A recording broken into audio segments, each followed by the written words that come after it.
바람이 휙, 바람이 쏴. 수표정들이 들려주는 꼽초 형제 이야기. 하슬러글 벤트크림 비룡소에서 나왔습니다.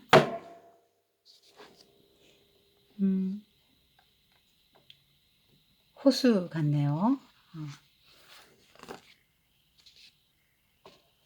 아름다운 알파벳. 도안이 참 아름답습니다. 여기 다 동물들이네요. 보니까 다 동물들이고요.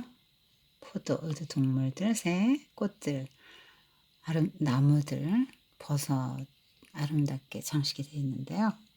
뱀이네요.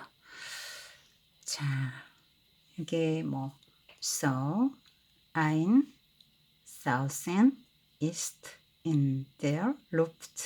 그래서 공기 속에 쏴 부는 것이 있다. 이런 뜻인데, 세계의 옛 이야기 시리즈 중에서 이거는 스위스 거라고 합니다. 옛 이야기에는 이제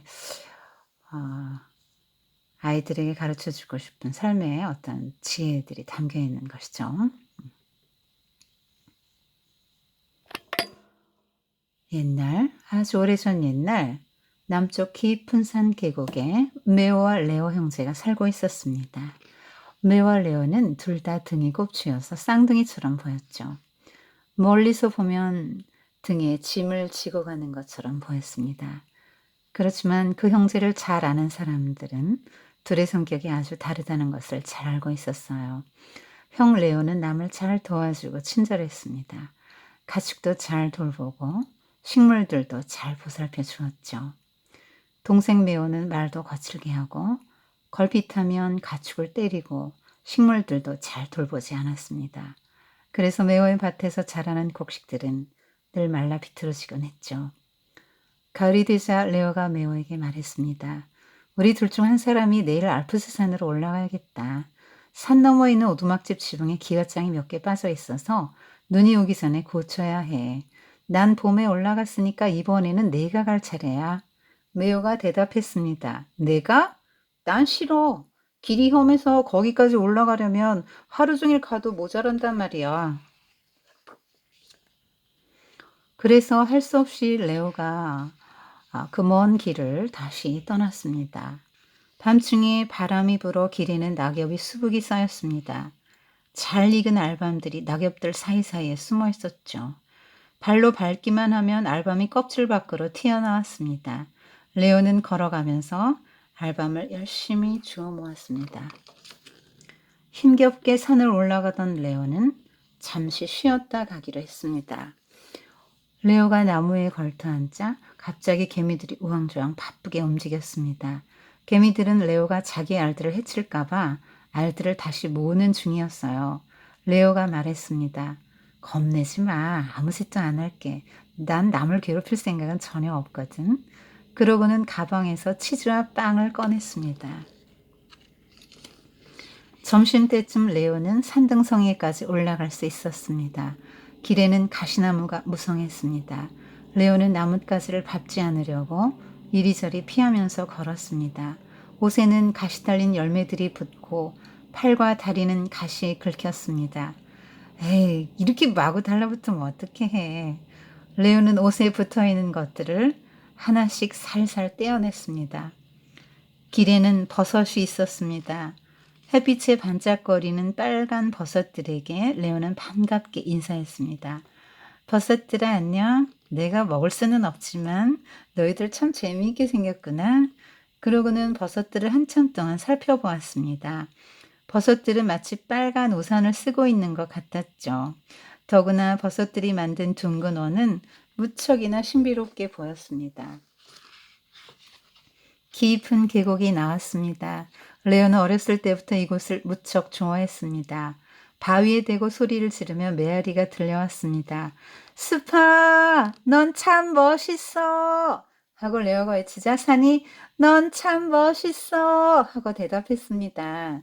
나무들 뒤에 누군가 숨어서 웃고 있는 것 같았습니다. 나무 그늘 아래에는 두꺼비 한 마리가 숨어 있었습니다. 축축한 나뭇잎 밑에 있는 촉촉한 두꺼비 살갗은 울퉁불퉁한 땅처럼 보였습니다. 레오는 고개를 숙이고 두꺼비를 쳐다보며 두꺼비 눈이 참 예쁘다고 생각했습니다. 까만 눈동자 주위로 마치 황금색 고리가 있는 것처럼 보였죠. 계곡을 넘어가자 날이 어두워졌습니다. 레오는 모닥불을 피워놓고 밤을 구웠습니다. 불에 그을린 밤 껍질들이 불길 속에서 터지면서 탁탁 재미있는 소리를 냈습니다. 레오는 잘 익은 군밤을 맛있게 먹었죠. 레오는 불을 잘 끈 다음 바닥에 누웠습니다. 숲속에서 이상한 소리가 들려왔습니다. 레오는 캄캄한 숲속에서 들려오는 소리에 귀를 쫑긋 세웠습니다. 찍찍거리는 소리가 어디에서 난 거지? 생쥐가 있나? 나무가 부러지는 것 같은 저 소리는? 먹이를 찾아다니는 여우일 거야. 저기 뭔가 쩝쩝거리는 것 같은 괴상한 소리는 뭘까? 그 오소리일 거야. 그냥 편안히 눈 감고 잠이나 자자. 레오가 잠들자마자 이상하게 생긴 숲의 요정들이 숲속에서 걸어 나왔습니다. 그러고는 호기심 어린 눈길로 레오를 살폈습니다.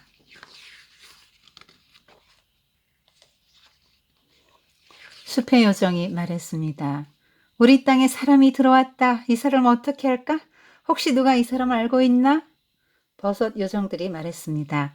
우리가 알아요. 곡식 요정들도 소리쳤습니다. 우리도 이 사람 잘 알아요. 이번엔 가축 요정들이 말했습니다. 이 사람 우리가 정말 잘 알아요. 요정들은 수근수근 쑥덕쑥덕 이야기했습니다. 한참 후에 숲의 요정이 말했습니다. 오늘 밤을 영원히 잊지 않게 이 사람에게 특별한 선물을 주자. 레오가 눈을 떴을 때에는 이미 환한 아침이었습니다. 레오는 눈을 비비며 참 이상하다고 생각했습니다. 밤중에 웬 바람이 그렇게 사납게 불어댔지? 레오는 기지개를 쭉 펴고 휘파람을 불며 산을 계속 올라갔죠. 길을 떠난 지 얼마 되지 않았는데 어디선가 졸졸 흐르는 시냇물 소리가 들려왔습니다. 물이다. 마침 잘 됐어. 레오는 물가로 다가가 세수를 하던 중 물에 비친 얼굴을 보았습니다. 아주 잘생긴 얼굴이었습니다. 레오는 고개를 끄덕였습니다. 그리고 물이 얼굴과 함께 파란 하늘을 비췄기 때문에 자기 얼굴이 환한 것이라고 생각했습니다. 마침내 레오는 오두막에 도착했습니다. 레오는 지붕을 열심히 고쳤습니다. 산에서 내려올 때 레오는 사뿐사뿐 신나게 발걸음 옮겼습니다. 이상하게도 몸이 가벼워진 것 같았습니다. 마치 날아간 것처럼 금방 계곡에 도착했습니다. 집 앞에서 장작을 패고 있던 동생 메오는 레오가 오는 소리를 듣고 뒤를 돌아보았습니다. 메오는 눈을 동그랗게 뜨고 레오를 멍하니 쳐다보더니 물었습니다. 형, 등에 있던 혹은 어떻겠어? 레오가 깜짝 놀라 말했습니다. 혹? 레오는 등을 만져보았습니다. 정말로 혹이 만져지지 않았습니다. 레오는 생각했습니다. 오두막에 가서 형도 잘 되었으니까 나한테도 좋은 일이 있을 거야. 그래서 다음날 메오도 똑같은 길을 따라 산을 올라갔습니다. 메오도 레오가 간식을 먹었던 자리에 앉아 잠시 쉬었습니다. 산등성이로 오를 때에는 지팡이로 가시나무를 사정없이 내리쳤습니다. 버섯을 보았을 때에는 나쁜 독버섯이라며 발로 마구 짓밟았습니다. 그리고 이맛살을 찡그리며 빨간 버섯들을 바라보았습니다. 메오도 계곡에 도착했습니다. 못생긴 나무! 하고 메오가 외치자 못생긴 나무! 하고 산이 대답했습니다. 누군가 나무 뒤에서 비웃는 것만 같았습니다. 메오도 두꺼비를 보았습니다. 메오의 발에 밟힐 뻔한 두꺼비는 가까스로 도망을 갔습니다. 이 못생긴 두꺼비! 하고 메오는 두꺼비를 놀려댔습니다. 한참 후에 날이 어두워졌을 때 메오는 모닥불을 피웠습니다. 메오는 화를 내며 여기는 밤나무도 없잖아 하고 투덜거렸습니다. 주변에는 소나무와 노도밤나무 뿐이었습니다. 치! 저런 나무에는 불에 구워 먹을 열매도 안 열리는데. 모닥불이 타오르는 동안 메오는 누워서 귀를 쫑긋 세웠습니다. 찍찍거리는 저 이상한 소리는 뭐지? 메오는 두려움에 떨며 생각했습니다. 나무가 뚝뚝 부러지는 것 같은 저 소리는? 쩝쩝거리는 것 같은 저 괴상한 소리는 뭐지? 겁에 잔뜩 질린 매어는 벌떡 일어나서 숲에 돌을 던졌습니다. 그러자 사방이 조용해졌습니다. 조용해지자 더 으스스했습니다. 한참 후에 매어는 잠이 들었습니다. 그러자 나무 뒤에서 이상하게 생긴 요정들이 걸어 나왔습니다. 요정들은 매어를 에워싸고 호기심 어린 눈길로 쳐다보았습니다. 숲의 요정이 말했습니다. 우리 땅에 인간이 들어왔다. 이 사람 어떻게 하지? 누가 이 사람 알고 있지? 버섯 요정들이 소리쳤습니다. 우리가 알아요. 곡식 요정들도 소리쳤습니다. 우리가 잘하는 사람이에요. 이번엔 가축 요정들도 말했습니다. 우리가 아주 잘하는 사람이에요. 요정들은 쑥덕쑥덕 수근수근 서로 이야기했습니다. 한참 만에 숲의 요정이 말했습니다. 오늘 밤을 영원히 잊지 않게 이 사람에게 특별한 선물을 주자.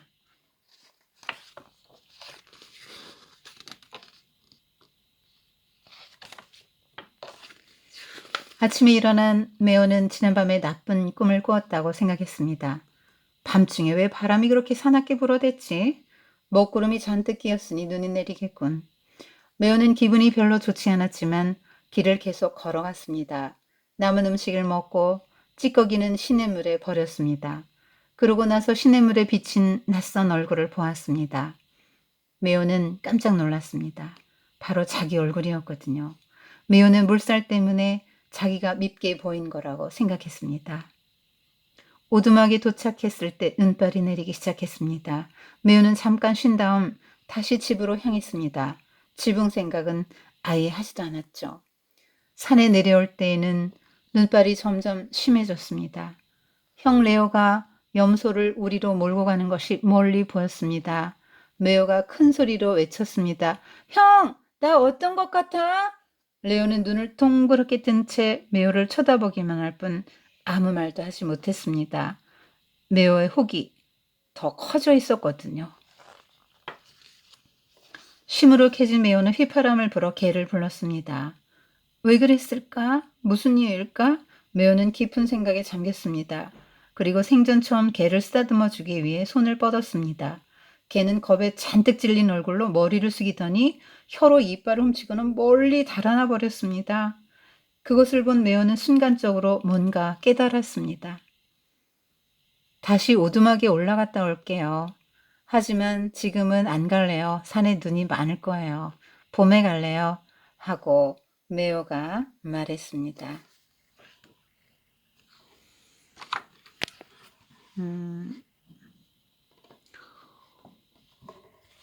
이거를 무슨 생각이 들었습니까? 한국판 혹부리 영감 비슷하죠? 그런데 한번 봅시다. 선생님은 이런 생각을 했거든요. 자, 지금 쌍둥이잖아요. 그래서 두 사람을 한 사람으로 볼 수 있습니다. 그래서 그 한 사람의 마음에 이런 선량한 마음도 있고 악한 마음도 있는데 선량한 마음을 잘 사용했을 때 그 사람이 환경이 점점 나아지고 모습도 아름다워지고 더 그렇게 되는 거죠. 그렇게 생각할 수도 있어요. 두 개의 자아로 볼 수 있습니다. 그렇고 아니 형제라고 보더라도요. 전혀 다르다. 그럼 쌍둥이면은 부모도 같고 모든 환경이 다 같은데 어떻게 이렇게 운명이 달라질 수 있나? 성격도 다를 수 있나? 다를 수도 있다. 이렇게 말하는 거죠. 지금 꼽추입니다. 꼽추 그러니까 멀리서 보면 등에 짐을 지고 가는 것처럼 보였다. 자, 그러니까 사람을 말하는 것입니다. 우리 사람이 사는 인생이 이렇게 등에 짐을 지고 가는 것처럼 삶이 힘들고 고단하다. 이렇게 말하고 있는 거예요. 그런데 똑같은 상황에 똑같은 환경이에요. 똑같이 짐을 져요. 똑같이 어려워요. 그런데 형은 남을 잘 도와주고 친절하고 가축도 잘 돌보고 식물들도 잘 보살펴 줘요. 그러니까 사람을 대하는 태도나 동물이나 식물을 대하는 태도에 있어서 굉장히 섬세하고 사랑이 넘칩니다. 친절하고요. 말도 이렇게 남도 잘 도와줘요. 정말 성도의 모형이네요. 근데 동생은 이제 말도 거칠게 하고 가축 막 때리고 식물들도 돌보지 않아요. 그래서 곡식들이 늘 말라 비틀어져요. 메오의 밭에는, 동생 밭에는. 그러니까 곡식도 사랑해 줘야 되잖아요. 어, 잘 자란다고 격려해 주고 이뻐해 줘야지 잘 자라거든요. 그리고 풀도 매주고 이렇게 잘 사랑을 해 줘야 크는데 뭐 돌보지 않으면 자연히 말라 비틀어지고 잡초 무성하고 이제 거둘 게 없는 거죠. 그러니까 똑같은 환경인데 어떤 한 사람은 그냥 자기 환경을 받아들이고 그냥 그 감사하는 마음으로 자기의 상황에서 이제 할 수 있는 최대한 친절을 계속 베푸는 거죠. 도와주고 친절하게. 자기 삶에 대한 어떤 원망이나 불평이나 좌절이나 낙심이 아니라 그냥 삶을 받아들이고 자기 선에서 최대한 할 수 있는 일 하는 거죠. 남한테 베풀 수 있는 선, 동물과 식물을 대하는 태도에 있어서 환경과 무관하게 그렇게 살아가고 이 사람은 이제 또 왜 이렇게 말도 거칠게 하고 막 가축 때리고 식물도 안 돌보나 똑같은 환경인데 불평하고 원망하고 그렇게 살아가요. 그래서 선생님이 이런 걸 보면서 무슨 생각을 하냐면 환경이 문제가 아니고 우리 마음이 문제다. 그러니까 똑같은 환경인데 한 사람은 이렇게 살 수도 있고 한 사람은 이렇게 살 수도 있거든요. 그러니까 한 사람은 천국을 경험하면서 사는 거고요. 똑같은 환경인데 한 사람은 지옥을 경험하면서 사는 거예요. 그래서 우리가 죽으면 지옥도 가고 천국도 가지만 이 땅에서부터 우리는 지옥을 살고 천국을 살아가거든요. 그러니까 하나님 나라에 이미 우리 이 땅에서부터 들어가고요. 지옥도 이 땅에서부터 들어가는 거예요. 그래서 이 동생의 마음은 언제나 지옥 같겠죠. 맨날 원망하고 불평하고 뭐든지 마땅치 않고 뭐 다 화가 나고 짜증나고 이럴 거 아니에요. 그럼 뭐 마음이 지옥이죠, 뭐. 근데 형의 마음은 비록 내 환경은 무거운 짐, 무거운 짐으로 볼게요. 인생의 무거운 짐을 지고 내가 정말 힘들고 어려운 삶을 살고 있지만 그래도 내가 이렇게 살아갈 수 있는 게 너무 감사하다. 그러면서 자기 선에서 이렇게 선을 베풀며 살아가네요. 근데 이제 동생은 하기 싫어요. 하기 싫어. 그래서 형이 갑니다. 가는데 막 밤들이 얼마나 지금 많이 매달려 있어요. 아유, 밤이 축복이네요. 열매 따르면 얼마나 이게 기분이 좋은지 몰라요. 기쁨을 줘요, 열매는. 이런 식물들도 사실은 하나님이 만드신 존재의 목적이 뭐죠? 이제 사람들을 행복하게 해주고, 사람들 먹고, 동물들 먹고 살라고. 밤도 떨어져서 안 먹는 것들은 막 벌레들이 먹잖아요. 다 먹고 살게끔 하나님이 만들어 놨는데요. 이렇게 열매를 딸 때는 기뻐요. 이것들은 전부 남을 위해서 열매를 맺혀요. 식물들도 다 남을 위해서 살고요. 사람만 좀 욕심을 부리죠. 이렇게 가는데 개가 너무 기뻐서 막 앞장서서 가죠. 알밤 주워 모으면서 이렇게 가요. 이제 흑백 이렇게 나와서 이렇게 박자를 맞춰주고 있습니다. 근데 얼마나 이제 동물을 사랑하는지 이제 개미 걱정하지 말라고 너희들 괴롭힐 생각 없다 그러면서 개미 한 마리라도 밟을까봐 조심조심 이제 하죠. 굉장히 생명을 사랑하는 사람이라는 걸 알 수 있죠. 이런 귀한 마음. 가시예요. 여러분 인생 살다가 요 가시떨기 같은 사람 만날 수 있거든요. 그래서 가시 같은 사람은 말도 함부로 하고 콕콕 찌르죠. 괴로움을 주고 나한테 이렇게 아프게 하죠. 보면 팔과 달에 가시에 끓기고 옷에 가시 달린 열매들이 붙어요. 이걸 이렇게 그냥 문자적으로 해석하지 말아요. 가시 같은 사람을 만나요. 우리 일생을 살다가. 그러면 그 사람이 가시 박힌 말을 하잖아요. 그러면 내 가슴이 아프죠. 그럼 우리는 어떻게 반응해요? 똑같이 가시로 되갚아주죠. 그런데 이 형은 어떻게 했어요? 이렇게 마구 달라붙으면 어떡해 하면서 그냥 옷에 붙어 있는 거 하나씩 살살 떼어내고. 자, 이 독버섯 같은 존재도 만날 수 있죠. 빨갛고 이쁜데 독버섯이란 말이에요. 나한테 아무 이익이 없고 해를 끼칠 수 있는 그런 사람을 인생 살다가 보면 만날 수 있잖아요.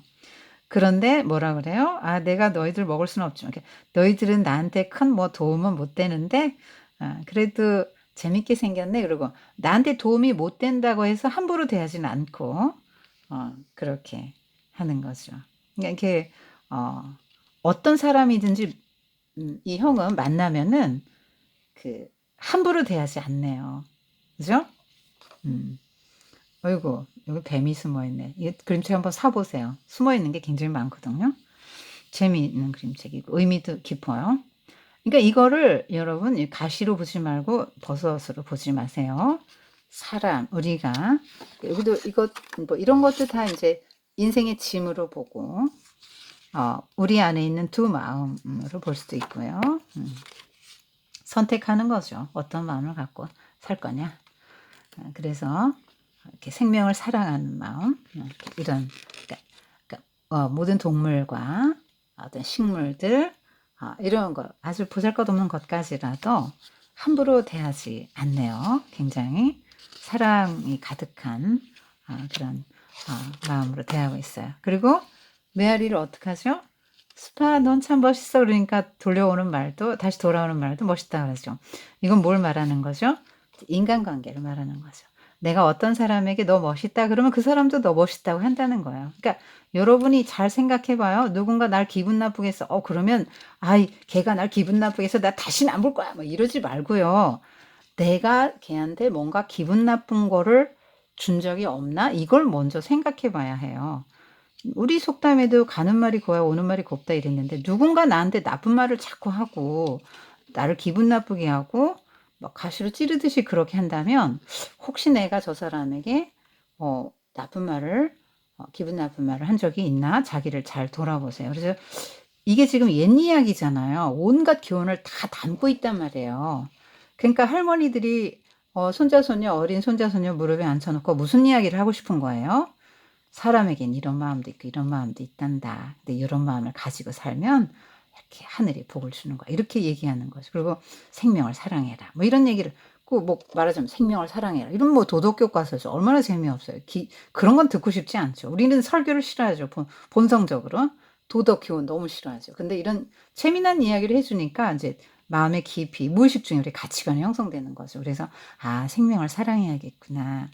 그다음 내가 어떤 사람을 대해도 먼저 그 사람을 칭찬해주고 좋은 말을 해줘야 되겠구나. 이런 걸 배우는 거죠. 지금 이게 다 지금 인간관계를 말하는 겁니다. 두꺼비가 나왔는데요. 세상에 제일 흉측한 게 이제 두꺼비죠. 아주 징그럽잖아요. 징그러운 것의 대명사죠. 혐오감을 느끼게 하는 거죠. 누가 어머 너무 예쁘다 이런 사람 하나도 없잖아요. 두꺼비 징그러워요. 자, 근데 이런 징그러운 사람도 만날 수 있죠. 우리가 살다 보면 못생긴 사람 만날 수 있죠. 그런데 그런 사람 우리는 어떻게 생각하죠? 못생겼어. 밥맛이야 이러잖아요. 뭐 장애인 만나요. 여러분 어떻게 생각해요? 그런 생각하면 안 돼요. 자, 지금 이 형은 어떤 눈으로 보는 거죠?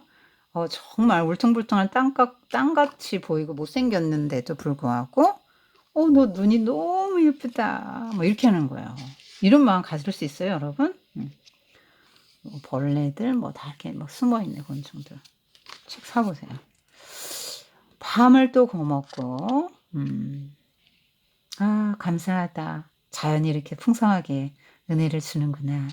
감사하다. 그리고 이제 먹는 거죠. 이제 하나님 믿는 사람 같으면, 하나님 은혜 감사하다. 정말 밤 맛있네. 이러고 이제 불을 끄고 자죠. 근데 이제 요정들이 다 나왔어요. 나와서 살펴보는데, 요정들 표정이 좀 좋잖아요. 다 좋아요. 그래서 선물을 주기로 했죠. 어떤 선물이요? 혹을 떼어주는 거예요. 그래서 세수를 하고 보는데 너무 기분도 좋고 자기 얼굴이 잘생긴 거예요. 마음이 그러니까 잘생긴 얼굴 보이는 거죠. 막 힘든 길인데 지금 올라가는 힘들죠. 이게 불평할 수 있잖아요. 동생 이 자식 말이야. 순서인데 말이야. 막 이러고 막 불평하고 갈 수 있는데 전혀 불평하지 않고 동생 미워하지도 않고 휘파람 불면서 올라가요. 야, 이럴 수 있어요, 여러분. 이게 이제 이 형의 마음이 너무 귀한 거죠. 원망하고 불평하지 않고 내가 하지 뭐 이렇게 희생하고 헌신하는 마음, 또 이렇게 내게 주어진 환경에 대해서 불평하고 원망하지 않는 마음. 그래서 지붕을 열심히 고치네요. 열심히 고치고 간식도 먹고. 근데 어째 좀 발걸음이 가볍다. 그래서 와서 보니까 동생이 깜짝 놀라는 거예요. 형이 혹이 없어졌거든요. 그래서 물어보면 되지. 형 무슨 일이 있었어? 아무 일도 없었는데 그랬겠죠. 그래서 뭐 "일단 오두막에만 갔다 오면 좋은 일이 생기나 봐. 나도 가자." 그러고 가는데 여기 보니까 지금 걔가 안 갈라 그래. 아까는 앞장서서 갔잖아요. 막 질질 끌려가요. 평소에 인제 이 걔를 다루던 게 어떤 태도였는지 좀 알겠죠. 그래서 가는데 지금 여기 뭐 죽거나 말거나 개미들이 있는데 막 지팡이 탁 막 이렇게 받고 개미 요 개미 집인데 여기를 막으면 어떡해요. 여기 개미 집인데 개미가 들어갈 수 없잖아요. 전혀 배려심이 없죠. 막 지팡이로 막 탁탁 가시떨기 때리고 버섯 막 죽이고 어 그렇네요. 아이고. 그리고 막 독버섯이라고 막 이러면서 음 태도가 다르죠. 지금 이 까마귀가 날아가는 거지만 사실은 여기 눈썹 해서 이 숲의 바위 어떤 이렇게 지금 찡그리는 거예요. 찡그리고 막 어쩌면 눈물 흘리는 것일 수도 있겠죠. 그래서 또 인제 못생긴 나무라고 하니까 못생긴 나무라고 메아리가 오죠. 어 심은 대로 거두는 거예요. 두꺼비를 보니까 너 이렇게 왜 이렇게 징그러운 게 내 앞에" 막 그러고 막 밟아 죽이려고 하죠. 발에 밟힐 뻔한 두꺼비는 막 도망가는데 인제 숲의 정령이 두꺼비를 보호해 주는 듯한 그림으로 인제 묘사를 했죠. 이제 인제 잠이 들었는데 잠이 들려고 하는데 뭐 소리가 똑같이 들려요. 그러니까 숲에 돌을 확 던지죠. 확 던지니까 그때서 조용해지죠. 이것이 인제 요 동생의 삶의 방식이죠. 굉장히 폭압적이잖아요. 보니까 막 지팡이로 때리고 밟고 막 죽이고 뭐 버섯 같은 거 막 밟으면 죽는 거 아니에요. 그리고 지금 돌을 던지잖아요. 그러니까 굉장히 위협적이잖아요. "조용히 해!" 뭐 이런 느낌이죠. "누구든지 뭐 나한테 좀 가만 안 둘 거야." 뭐 이런 태도잖아요. 그래서 주변 사람들은 인제 이 사람을 보면 조용할 수밖에 없죠. 무서워서 저 사람이 나한테 어떤 식으로 나올지 모르니까 그냥 조용하고 이제 피하는 거예요. 이런 사람은 친구가 없죠. 외로워요. 그 지금 다시 인제 회의를 하는데 이제 표정들이 안 좋죠. 표정들이 다 안 좋아요. 그래서 '아우 이것들 이게 지금 여기 여기다 손을 이렇게 딱 얹는 이게 지금 이 가만 안 두겠다.' 이런 포즈잖아요. 그래서 오늘 뭐 영원히 잊지 않게 선물 줘 이게 지금 표정들이 다 지금 안 좋아요. 그리고 레오는 불을 다 끄고 잤잖아요 조심스럽게. 밤에 뭐 바람이 불어서 불씨가 딴 데로 가면은 또 불날 수 있으니까 다 잘 끄고 잤는데 얘는 끄지도 않고 그냥 이렇게 자는 거예요. 너무나 조심성도 없고 자연을 사랑하는 마음도 없고 인제 자기 생각만 하는 사람인 거죠. 그래 인제 갔는데 뭐 먹고 막 찌꺼기는 시냇물에 그냥 확 버리고 시냇물 더러지든지 말든지. 그리고 인제 얼굴을 보니까 못생겼어요. 어 그런데 인제 물살 때문에 이렇게 보인 걸 거예요. 자기가 얼마나 추한 존재인지 모르는 거죠. 마음이 추하니까 인제 이렇게 나타나는 건데요. 얼굴이라는 게 이제 얼의 꼴이거든요. 정신의 꼴. 그러니까 정신 상태를 그대로 반영해 줘요, 우리 얼굴은. 그러니까 지금 이렇게 보이는 이유는 마음이 일그러져 있기 때문에 얼굴도 이렇게 인제 보이는 거죠. 그래서 인제 눈발이 날려요. 지금 주변 환경이 안 도와주죠. 하루 차이인데 이렇게 눈이 올 수 있어요. 지금 가을이었잖아요. 알밤이 열렸잖아요. 지금 이게 지금 이럴 수가 없는데 하루 만에 이렇게 어 그냥 눈이 오는 날로 바뀌었네요. 음. 그래서 집에 왔는데 "나 어떠냐? 나도 형처럼 등이 혹이 없어졌는가?" 인제 이걸 물은 거죠. 그랬더니 너무 놀래 가지고 아무 말도 못 하는 거예요. 그래서 강아지를 평생에 처음으로 한 번도 안 해 주다가 생전 처음으로 쓰다듬어 주려 했더니 막 걔 눈빛 보세요. 막 너무 놀래 가지고 도망가는 거죠. 그래서 메오가 순간적으로 '아 내가 형처럼 이렇게 된 게 아니고 더 흉악해졌구나.' 하는 걸 이제 알게 된 거죠. 그래서 '내가 다시 오두막에 가야 되겠다. 근데 지금은 말고 어 봄에 가겠다.' 그렇게 말해요. 그래서 지금 엄마랑 셋이 사는 것 같아요. 수프 끓여서 알밤 이렇게 구워서 먹네요. 그래서 이렇게 끝나는데 열린 결말이에요. 어떻게 됐을 것 같아요? 자 길었네요. 인간 관계 하나님의 사람이 어떻게 주변의 사람들을 대하고 식물과 동물을 대하는가 이것이 중요한 영성입니다. 우리는 교회에 잘 다니고 성경 많이 읽고 기도하고 뭐 봉사활동 조금 하면 믿음이 좋은 사람, 훌륭한 사람 이렇게 생각하지만 하나님은 절대로 그런 거 안 보십니다. 내 가족, 내 이웃, 내 주변에 이런 동물, 자연, 식물 이런 것들을 어떻게 대하는가. 정말 하나님이 주신 마음으로 사랑의 마음으로 사람도 사랑하고 동물도 사랑하고 식물도 사랑하는가. 이것을 그의 신앙이 얼마나 좋은가, 그의 영성이 얼마나 뛰어난가 하는 척도로 하나님은 삼으십니다. 이걸 통해서 여러분의 그 삶의 태도와 마음 그런 것들을 점검해 보았으면 좋겠습니다.